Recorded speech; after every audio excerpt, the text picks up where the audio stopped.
अस्सलाम वालेकुम। आज के लेसन में आपको खुशामदीद कहते हैं। आज जो है हम रंगों के नाम जो हैं वो सीखेंगे।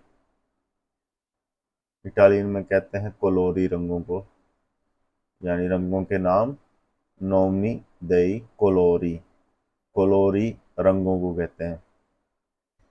तो इसमें है सबसे पहले काला रंग। काला को कहते हैं नेरो, नेरो। सफ़ेद बियांको, बियांको।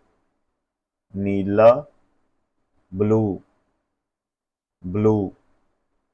सुरख रोसो, रोसो। पीला जालो, जालो। ऑरेंज अरांचो, अरांचो। Maroon marrone, marrone। जामन वियोला, वियोला। सब्ज वेर्दे, वेर्दे। हल्का नीला यानी आसमानी अज़ूरो, अज़ूरो। गुलाबी रोजा, रोजा। ग्रे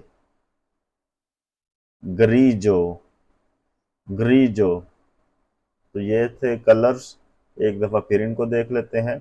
काला नेरो, सफेद बियांको, नीला ब्लू, सुरख रोसो, पीला जालो, ऑरेंज अरांचो, मैरून marrone, जामन वियोला, सब्ज वेर्दे, हल्का नीला आसमानी कलर अज़ूरो, गुलाबी रोजा, ग्रे ग्रीजो। तो ये थे हमारा आज का लेसन जिसमें हमने कलर सीखे हैं। उम्मीद है आपको लेसन पसंद आया होगा। अपने कमेंट्स में अपने राय का इजहार कीजिएगा। शुक्रिया। अल्लाह हाफिज़।